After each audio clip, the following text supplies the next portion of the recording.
ভগবান শ্রীকৃষ্ণ অর্জুনেরও পূর্বে প্রকাশ করেছিলেন। তাকে বলেছিলেন সর্বপ্রথম শ্রীমদ্ ভগবদ গীতার জ্ঞান ভগবান বলেছিলেন সূর্যদেব গোস্বামী। তার কত বছর আগে? এই কুরুক্ষেত্র যুদ্ধের পূর্বে প্রায় 12 লক্ষ কোটি বছর আগে ভগবান শ্রীকৃষ্ণ সর্বপ্রথম এই জ্ঞান প্রদান করেছিলেন সূর্যদেব গোস্বামীকে। বিভূষণ তাকে প্রদান করেছিলেন মনুকে, মনু তা প্রদান করেছিলেন ইক্ষ্বাকুকে। এইভাবেই পরম্পরাক্রমে শ্রীমদ্ ভগবদ গীতার যে জ্ঞানটি সেটি প্রবাহিত হয়ে আসছিল। কিন্তু কি হয়, কালক্রমে সেটি ছিন্নপ্রায় হয়ে গিয়েছিল। যেহেতু কালক্রমে সেটি ছিন্নপ্রায় হয়ে গিয়েছিল, তাই ভগবান শ্রীকৃষ্ণ কি করলেন, পুনরায় সেই গীতার জ্ঞান কুরুক্ষেত্রের যুদ্ধের ময়দানে অর্জুনকে প্রদান করলেন। এবং সেই গীতার সেই অমৃতময় জ্ঞানে অবগাহন করবার সুযোগ আজকে আমরাও পাচ্ছি, তাই তো? তো দেখুন, সর্বপ্রথম আমাদের কিন্তু শ্রীমদ্ ভগবদ গীতা শ্রবণ করা উচিত না। কেন? শ্রীমদ্ ভগবদ গীতা হচ্ছে সমস্ত কিছুর সার।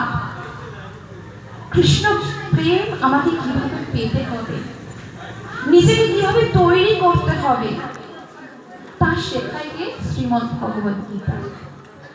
যেমন আপনি কোন একটি বাড়ি তৈরি করবেন, তার পূর্বে আপনি কি করেন? তার পূর্বে আপনি দেখে নেন আমি বাড়িটা যে জমির উপর তৈরি করব, সেই জমিটা কতটা মজবুত রয়েছে, সেটা কতটা ঠিক রয়েছে, যার উপর আমি একতলা হোক দোতলা হোক বাড়িটা তৈরি করতে পারবো এবং আমার বাড়িটা মজবুত হবে। তো সেই রকম সমস্ত কিছুর সাররূপ হচ্ছে শ্রীমদ্ ভগবদ গীতা। এই শ্রীমদ্ ভগবদ গীতা পড়লে আমরা আত্মতত্ত্বজ্ঞান লাভ করতে পারি। আত্মতত্ত্বজ্ঞান কি? আচ্ছা, আমরা প্রত্যেকেই আধ্যাত্মিকতা যেখানে থাকে সেখানে ছুটে যেতে চাই। কেন সেখানে ছুটে যেতে চাই? কারণ আমাদের স্বরূপে আমরা হচ্ছে কি, আমরা কি দেহটি?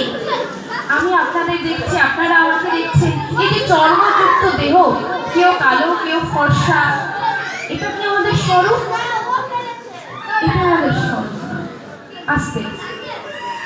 তাহলে আমাদের স্বরূপ কি? আমরা কেন আধ্যাত্মিকতা করব? কারণ আমাদের স্বরূপে আমরা যে দেহটি ধারণ করে রয়েছি, আমরা কিন্তু সেই দেহটি নই। আমাদের স্বরূপ কি? আমরা সবচেয়ে আনন্দময় চিন্ময় আত্মা। আমরা কার সন্তান? আমরা হচ্ছে পরমেশ্বর ভগবান শ্রীকৃষ্ণের সন্তান, তাই তো? আমরা প্রত্যেকে, এই যে মানুষ রয়েছে, পিঁপড়ে রয়েছে, জীব রয়েছে, ইতর শ্রেণীর প্রাণী রয়েছে, প্রত্যেকে কার সন্তান? সেই ভগবানের সন্তান। একটি ছোট পিঁপড়ে থেকে শুরু করে উপসৃষ্টিকর্তা ব্রহ্মা পর্যন্ত সকলের অভ্যন্তরে কি রয়েছে? সেই চিন্ময় আত্মা রয়েছে। সেই আত্মাকে আমরা চিন্ময় বলছি কেন? না, ভগবান হচ্ছেন সচিৎ আনন্দময়, তিনি হচ্ছেন সত্য চিৎ চিন্ময় এবং আনন্দময়, নিত্য শাশ্বত। আর আমরা হচ্ছি তার সন্তান। বস্তুতপক্ষে যখন কেউ মৃত্যুবরণ করে আমরা হয়তো বলি যে হ্যাঁ তিনি চলে গেছেন, কিন্তু বস্তুতপক্ষে তিনি চলে যাননি। কেন? আত্মার কখনো মৃত্যু হয় না। মৃত্যু যদি হয় কার হয়? দেহের হয়, দেহের ক্ষয় হয়। আত্মার কখনো ক্ষয় হয়? হয় না। কেন কি? আত্মা এক দেহ থেকে আরেক দেহে স্থানান্তরিত হয়, এক দেহ থেকে আরেক দেহ ধারণ করে তার চেতনা অনুযায়ী, তার কর্মফল অনুযায়ী। তো আমরা দেখুন, আমরা যারা জন্মগ্রহণ করেছি, মনুষ্য দেহ পেয়েছি, এই যে এত সুন্দর দুর্লভ মনুষ্য জন্মের মূল্যটাকে আমরা বুঝতে পারি না। দেখুন, হয়তো কেউ আমরা বৃদ্ধ অবস্থায় রয়েছে, এখন কেউ যুবক অবস্থায় রয়েছে, তো কেউ যুবতী অবস্থায় রয়েছে, কেউ বা পঙ্গন্ড অবস্থায় রয়েছে, তাই তো? কিন্তু একবারও কি ভেবে দেখেছেন এই মনুষ্য জন্মটাকে কেন সকল ভক্তগণ বলেন যে দুর্লভ? সকল জমির মধ্যে এই একটা যে মনুষ্য জন্মটা রয়েছে, এই যে দেহটা আমরা পেয়েছি, এটা সব থেকে বড় দুর্লভ জিনিস কেন বলেছে? কারণ একটি কুকুর কি চাইলে পারে প্রভুর সেবা করতে? বলুন তো, পারে না। একটি হাতি চাইলে কি পারে প্রভুর জন্য ভোগ রন্ধন করে প্রভুকে দিতে? পারে না। কিন্তু আপনি পারেন। আর দেখুন, এত সুন্দর মনুষ্য জন্ম পেয়ে আমরা কি করছি? সংসারে এসেছি, এসে কারো স্ত্রী হয়ে বসে আছি, কারো স্বামী সেজে বসে আছি, কারো পুত্র কন্যা সেজে বসে আছি, কারো মাতা পিতা সেজে বসে আছি, আর ভাবছি ওটাই আমার আপন, আমার সব থেকে আপন, ওটাই আমার কাছে, আগলে রাখছি, সে আমার থেকে হারিয়ে না যায়। তার প্রতি কত আশা আকাঙ্ক্ষা, কত কিছু উচ্চে দিচ্ছি, আর সে যখন আমার দিকে আর ফিরেও তাকাচ্ছে না, আমি অমনি দুঃখে ভেঙে পড়ছি। আমার কি হয়ে গেল? কেন সে আমাকে ছেড়ে চলে গেল? তাহলে এ থেকে বোঝা গেল কি? এর থেকে একটা জিনিসের জন্ম নিচ্ছে, সেটা হচ্ছে আসক্তি। মনুষ্য দেহের মধ্যে, মনের মধ্যে, এই মনটা যেন কারোর মধ্যে লাগাতে পারি বা ছাড়াতে পারি, সেই নামক দুটো জিনিস আছে, আসক্তি আর নিরাসক্তি, তাই তো? তাহলে এই যে দেহের মূল্যটা আমরা বুঝতে পারছি না, কেন পেয়েছি দেহটা? তা বলে কি আপনারা এখন প্রশ্ন করতে পারেন যে তাহলে তুমি কি বলতে চাইছো, আমরা সংসার ছেড়ে দেবো? তার মানে এই যে সম্পর্কগুলো আমরা পাঠিয়েছি, সমস্ত সমাজেই তো এটা রয়েছে বিস্তৃত ভাবে, তাহলে এটা মিথ্যে, এটা ভুল, এটাকে কি ত্যাগ করে দেবো? না না, ত্যাগের কথা কে বলছে বলুন? ত্যাগের কথা বলেনি কেউ। আপনারা পাকাল মাছ দেখেছেন? কাদায় থাকে, কিন্তু তার গায়ে কিন্তু কাদা লাগে না। তো আমাদের জীবিকা, জীবন নির্বাহের জন্য এটা একটা শৈলী মাত্র, কিন্তু আমাদের কর্ম হচ্ছে অভ্যন্তরে, আত্মার উদ্ধারের জন্য, এই দেহের মধ্যে যেটা আমার আবদ্ধ হয়ে রয়েছে। আমি এই দেহটা পেয়েছি গোবিন্দ ভজনের জন্য। না, পূর্বে আমি কোথা থেকে এসেছি আমি জানি না, আমি কি করছি, কোথায় যাব, যদি কেউ আমাকে প্রশ্ন করে আমি জানি না। আপনি কোনো পাগলকে গিয়ে জিজ্ঞাসা করুন, ওহে পাগল তুমি কোথা থেকে এসেছো বাবু? পাগল হাসবে, বলবে জানি না। কি করছো? জানি না। কোথায় যাবেন? জানি না। আপনি নিজেকে জিজ্ঞাসা করুন, দেখুন ভেতর থেকে কি উত্তর আসছে। আমি কোথায় ছিলাম জানি না, কি করছি জানি না, কোথায় যাবো জানি না। তাহলে সে পাগল আর আমার মধ্যে তফাৎটা কি রইল বলুন তো? সেও পাগল, আমি পাগল। তার মানে এই দেহটার প্রকৃত মূল্যটা কি আমি সেটা বুঝলাম না। কেন ঈশ্বর আমাকে এটা প্রদান করলো আমি জানলাম না। আগে নিজেকে জানতে হবে। নিজেকে জানার যে জ্ঞান, তা হচ্ছে আত্মজ্ঞান। নিজেকে জানতে হবে, আমি কে, আমার লক্ষ্য কি, আমাকে কি করা উচিত, কিভাবে জীবনযাপন করা উচিত, কিভাবে নিজেকে আমার গন্তব্য পথে নিয়ে যাওয়া উচিত, কিভাবে চালনা করা উচিত, সংসারে কাদের সঙ্গ করব, কাদের সঙ্গ করব না, কিভাবে আমার উদ্ধার হবে, এগুলো জানা উচিত। তো অর্জুন প্রথম অধ্যায়, শ্রীমদ ভগবত গীতার যে প্রথম অধ্যায়, তাকে বলা হচ্ছে বিষাদযোগ। কেন বিষাদযোগ? না, অর্জুন বলছে যে হে কৃষ্ণ, তুমি একবার রথখানাকে মধ্যিখানে রাখো তো, আমি দেখতে চাই এই যুদ্ধে কারা কারা আমার সঙ্গে যুদ্ধ করবে বলে এসেছে।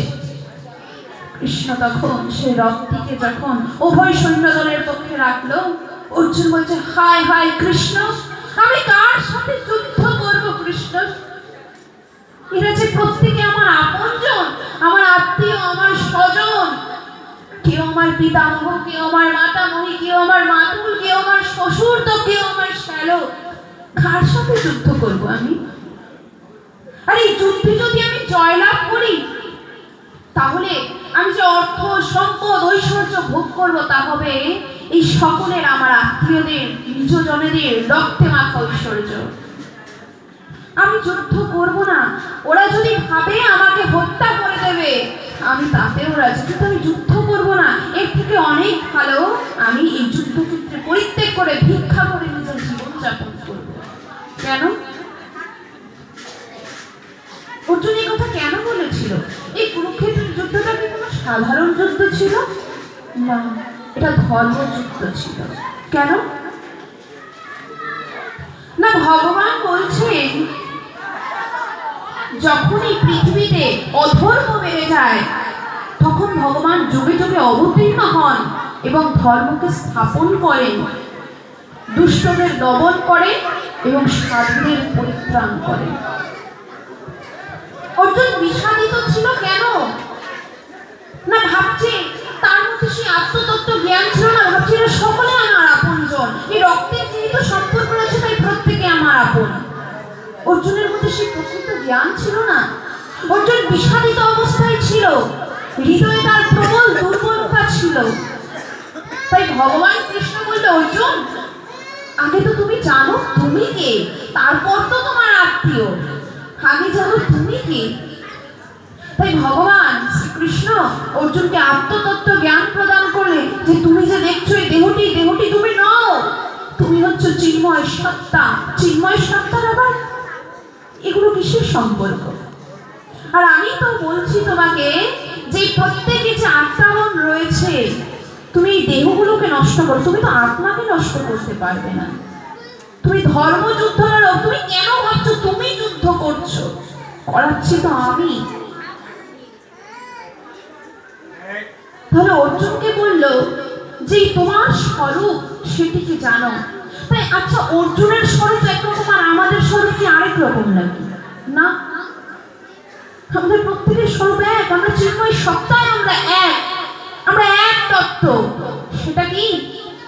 সেই তত্ত্বটা কি যেটা আমাদের প্রত্যেকের ভেতরে রয়েছে? এমন নয় যে আমি ব্যাসাসনে বসে রয়েছি কোন আমার মধ্যে রয়েছে আপনার মধ্যে নেই, সবার মধ্যে রয়েছে। একটি বৃক্ষের মধ্যে রয়েছে, তো একটি কুকুরের মধ্যেও রয়েছে, তো একটি বিদ্বান পণ্ডিতের মধ্যেও রয়েছে, তো একটি পাগলের মধ্যেও রয়েছে। যার শক্তিতে বলিয়ান হয়ে আমরা সমস্ত কার্য করছি, ভাবুন তো একবার এত শক্তি কোথা থেকে পাচ্ছেন আপনি? আপনার এই দেহটিকে চলছে, আপনি কথা বলছেন, আপনি শ্রবণ করছেন, আপনি কীর্তন করছেন, আপনি সেবা করছেন, এত শক্তি আপনি কোথা থেকে পাচ্ছেন? কে সরবরাহ করছে আপনাকে? আর যখন কোনো একটি ব্যক্তি দেহ রেখে দেয় তখন তার দেহ তো আগের মতোই থাকে, কিন্তু তার মধ্যে থেকে এমন কোনো তত্ত্ব চলে যায় যার কারণ স্বরূপ সে আর আগের মতো কথা বলে না, উঠে দাঁড়ায় না। এমন কি জিনিস? কি জিনিস? সেই অদৃশ্য জিনিসটা না দেখতে পাওয়া যায়, না ছুঁতে পারা যায়। কি জিনিস? একবারও কি প্রশ্ন জাগেনি মনে? যিনি কি জেনে যায় তিনি পরম জ্ঞানী, তিনি জীবনের সব জেনে যান। আর যে কি জানতে পারে না সে মনুষ্য জন্ম লাভ করেও তার কোনো মূল্য থাকে না।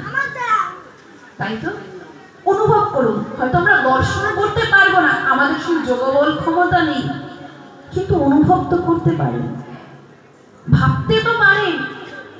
আরে কথাটা কি বলেছে? সত্যি কি আমার মধ্যে এমন কোন সংঘর্ষ চলছে, এমন কোনো কিছু চলছে যাকে আমি অনুভব করব? একবার ঠান্ডা মাথায় ভেবে দেখুন, আপনার অভ্যন্তরে যে শক্তিটা রয়েছে না, সেটা পরিমাণটা জানেন কতটা? আমাদের যে চুলের অগ্রভাগ রয়েছে, কেশাগ্র, একদম টিপ অফ দ্য হেয়ার, একে যদি 10,000টা ভাগ করা হয়, এক একটা ভাগ যেই পরিমাণ হবে, ক্ষুদ্র ক্ষুদ্র আমাদের প্রত্যেকের অভ্যন্তরে সেরকম একটা ছোট ছোট কণিকা রয়েছে। এই কণিকা এলো কোথা থেকে? কে দিল? এই কণিকা তো সাক্ষাৎ শ্রীকৃষ্ণ থেকেই এসেছে, শ্রীকৃষ্ণ দিয়েছে। সেটি কিরকম না, ভগবান শ্রীকৃষ্ণের মধ্যে যেই গুণাবলী রয়েছে, যেই শক্তি রয়েছে, আমাদের ভেতরেও তা রয়েছে। কেন রয়েছে? কারণ আমরা তার সন্তান, আমরা তার অংশ, তাই। কিন্তু পার্থক্য রয়েছে, সেটা কি? পরিমাণগত দিক থেকে। পরিমাণগত দিক থেকে কি রকম না, ভগবান শ্রীকৃষ্ণ হচ্ছেন বিভু, আর আমাদের অভ্যন্তরে ওনার যে অংশটি রয়েছে, পরমাত্মা রয়েছে, সেটি হচ্ছে অনুপরিমাণ, ছোট পরিমাণ রয়েছে। আমাদের মধ্যে যে জীবাত্মা রয়েছে সেটি ছোট রয়েছে কণিকা। যেরকম এক ফোঁটা সমুদ্রের জল আর বিরাট সমুদ্র জল, সমুদ্রের জলটাও লবণাক্ত, আর এক সমুদ্র থেকে যদি আপনি এক গণ্ডূষ বা এক ফোঁটা তুলে নেন সেটাও লবণাক্ত। তাই পরিমাণগত দিক থেকে আলাদা, কিন্তু গুণগত দিক থেকে এক। এবং আমাদের অভ্যন্তরে এই শক্তি সরবরাহ